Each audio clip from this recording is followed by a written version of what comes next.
नमस्कार दोस्तों, आप देख रहे हैं यूपी न्यूज़ और मैं हूं अनूप श्रीवास्तव। दोस्तों, इस वक्त हम मौजूद हैं डिफेंस एक्सपो, लखनऊ के डिफेंस एक्सपो, जहां पर 10, 11 और 12 फरवरी को ग्लोबल इन्वेस्टर समिट समाप्त हुआ है।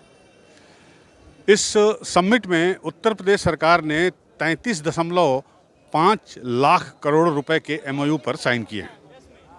बहुत बड़ी रकम है ये उत्तर प्रदेश सरकार के लिए, जिसका लक्ष्य जो है वो 17 लाख करोड़ पहले था, यानी ऑलमोस्ट दुगना। तो दुगना इन्वेस्ट का मतलब कि 33.5 लाख करोड़ रुपए के एमओयू। आप कल्पना कर सकते हैं कि अगर इसमें से आधा भी ज़मीन पर उतर गया तो जाहिर सी बात है कि यूपी जो है खुशहाल हो जाएगा, और यूपी गवर्नमेंट की तो बात ही छोड़ दीजिए। तो इतना पैसा यूपी में आएगा, इतने तमाम देश विदेश से कंपनियां आएंगी और यहाँ पर इन्वेस्ट करेंगी, तो जाहिर सी बात है कि सब कुछ स्मूथ हो, ऐसी संभावना है, ऐसी उम्मीदें हैं। लेकिन कभी कभी डिस्प्यूट भी हो सकता है। तो अगर भविष्य में कभी कोई डिस्प्यूट हुआ तो उसको कैसे, उसका निस्तारण कैसे होता है? तो उसका निस्तारण जो है आर्बिट्रेशन से होता है। तो आज हम आपको आर्बिट्रेशन के बारे में ही बता रहे हैं और बताने जा रहे हैं कि लखनऊ में इस ग्लोबल इन्वेस्टर समिट को देखते हुए एक आर्बिट्रेटर कंपनी जो है वो यहाँ पर आई है। सीमा नाम है उसका, कंपनीज ऑफ मेडिएशन एंड आर्बिट्रेटर। क्या है ये कंपनी, क्या करेगी, किस तरह से ये जो यूपी में उद्यमी आ रहे हैं उनको मदद करेगी, और कैसे इसका रोल क्या होगा गवर्नमेंट के बीच में, बिटवीन कंपनियों के बीच में, या कंपनीज वर्सेस कंपनीज अगर डिस्प्यूट है तो उनके बीच में। आइए हम आपको बताते हैं इसके बारे में।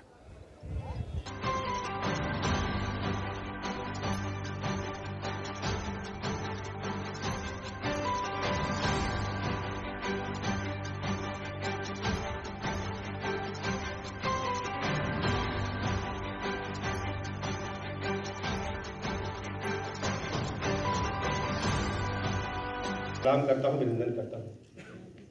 बहुत महत्वपूर्ण विषय पर हम लोग चर्चा कर रहे हैं। मुझे याद है लगभग 1-1.5 वर्ष पूर्व आदरणीय प्रशांत भाई साहब ने ऐसी चर्चा की थी। तब समीर साहब भारत और लखनऊ आए हुए थे और चर्चा हुई थी कि एक कार्यक्रम इस प्रकार का आयोजित किया जाए जो कमर्शियल डिस्प्यूट है उनको निपटाने के लिए आर्बिट्रेशन के लिए कुछ विशेष रूप से किया जाना चाहिए। जो हमारा आर्बिट्रेशन एक्ट है उसमें वो सब चीज़ें समाहित नहीं है। आधुनिकता के दौर में जिस ढंग से हम तेज आगे बढ़े हैं तो इस क्षेत्र में भी कुछ परिवर्तन करने आवश्यक है। आपने सेंटर का गठन किया है, मैं सेंटर की सफलता के लिए शुभकामनाएं देता हूं और आपको भरोसा दिलाता हूं कि आप जो भी निर्णय लेंगे डिस्कशन के बाद उनको हमारी सरकार में हम क्या परिवर्तन कर सकते हैं लोगों की सहूलियत के लिए, तो हम हर संभव प्रयास करेंगे कि अपने गवर्नमेंट के डिसीजन में कानून में संशोधन की यदि आवश्यकता पड़े तो हम उस ओर भी आगे बढ़ सकते हैं। आप पूरी तरह से हमें प्रस्ताव प्रस्तुत करेंगे। हम सब जानते हैं कि आर्बिट्रेशन की आवश्यकता तब पड़ती है जब किसी कॉन्टेक्ट में विवाद खड़ा होता है, और विवाद होना यह भी आवश्यक है कि जो विवाद होगा वो आपस में जिसके मधुर संबंध होंगे उन्हीं के बीच में, ये किसी गैर जानने वाले के बीच में या सड़क के व्यक्ति के साथ आर्बिट्रेशन नहीं हो सकता। तो आर्बिट्रेशन के लिए हमें जाना पड़ता है। तो मुझे जो लगता है कि मैं बहुत अधिक जानकार तो नहीं हूं क्योंकि शायद सीनियर्स लोग यहाँ पर हैं।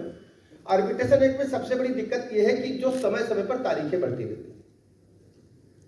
आर्बिट्रेटर नियुक्त हो गया, आर्बिट्रेटर नियुक्त करने के लिए हम कोर्ट गए, अगर आपस में सहमति आर्बिट्रेटर के लिए नहीं बनी तो कोर्ट ने तय कर दिया, कोर्ट ने तय कर दिया तो तय कर दिया किसी होटल में हो गया। अब हर महीने तारीखें पड़ रही हैं, दोनों पार्टी आती दस्तखत बना के चली गई और दोनों पार्टियों को बराबर का खर्चा देना पड़ रहा है, और तारीखें लगातार इस प्रकार की सालों साल बढ़ती रहती हैं और लोग इंतजार करते रहते हैं कि कोई एक पक्ष जो जिसका जुगाड़ अधिक है वो रिटायर हो जाए। समय पास करते हैं। हमें बिल्कुल ऐसा नहीं करना है, हमें डेट नहीं बढ़ने देनी है। अगर आवश्यकता पड़ेगी तो हम आर्बिट्रेशन एक्ट में संशोधन पर भी विचार कर सकते हैं।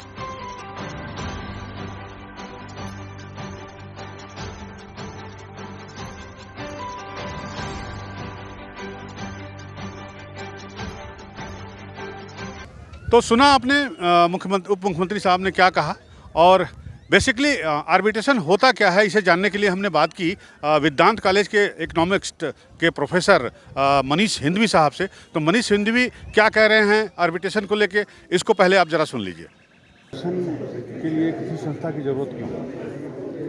संस्था की ज़रूरत इसलिए कि दो पार्टीज हैं, वो उनके बीच में कुछ, क्योंकि कोई ऐसा कोई झगड़ा तो होता नहीं है। वो क्लॉजेस को लेकर विवाद होता है। उनको सेटल करने के लिए न्यूट्रल पार्टी को लाया जाता है बीच में, जो दोनों पार्टीज को समझे, ब्रिटिश मॉडल को समझे, उन सारे नियम को समझे और एक ऐसा बीच का रास्ता निकाले।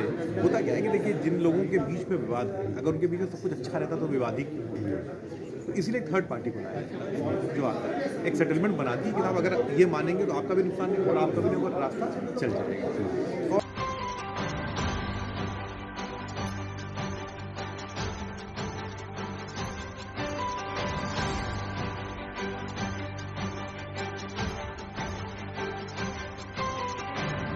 तो देखा आपने किस तरह से जो है आर्बिट्रेशन होता है, क्या होता है, और ये कंपनी जो है इसे बनाने के पीछे मकसद क्या है, इसे जानने के लिए हमने जो है इस कंपनी के या यूँ कहीं संस्था के जो 2 ट्रस्टी हैं उनसे भी बात की और उनका क्या कहना है आप ये देखिए, आपको खुद समझ में आ जाएगा कि ये संस्था जो है वो किस तरह से जो है मदद करेगी कंपनियों की, ना सिर्फ कंपनियों की बल्कि गवर्नमेंट की भी, और अगर कोई आर्बिट्रेशन का मामला आता है तो कैसे विन टू विन सिचुएशन रहेगी।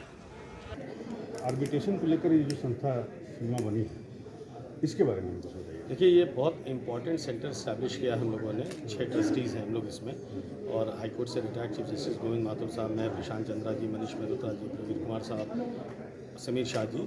ये इसलिए इम्पॉर्टेंट है क्योंकि देखिए हज़ारों करोड़ का जो है इन्वेस्टमेंट उत्तर प्रदेश में हो रहा है। तो जो इन्वेस्टर आता है ना, उसको यूपी गवर्नमेंट से बहुत अपेक्षाएं हैं, और आज अगर उत्तर प्रदेश में इन्वेस्टमेंट आया है तो योगी आदित्यनाथ जी की फेस पर आया है, गुड गवर्नेंस पर आया है, उनके काउंसिल ऑफ मिनिस्टर्स के फेस पर आया है, सभी लोग बाहर गए थे, इनवाइट किया है।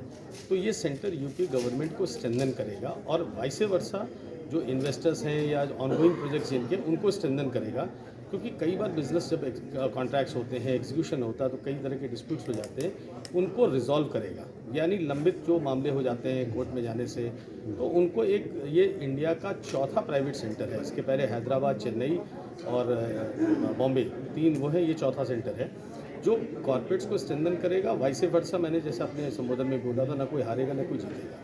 हमें जो है उस इशू को रिजॉल्व करना है ताकि कॉर्पोरेट्स के लिए भी और गवर्नमेंट के लिए भी विन विन सिचुएशन हो। तो ये गवर्नमेंट पूरी तरीके से यूपी गवर्नमेंट के साथ मिल करके, कंधे से कंधा मिला करके वो उनको स्ट्रेंथन करेगा ताकि ईज़ ऑफ डूइंग बिजनेस में एक और कदम आगे जाए।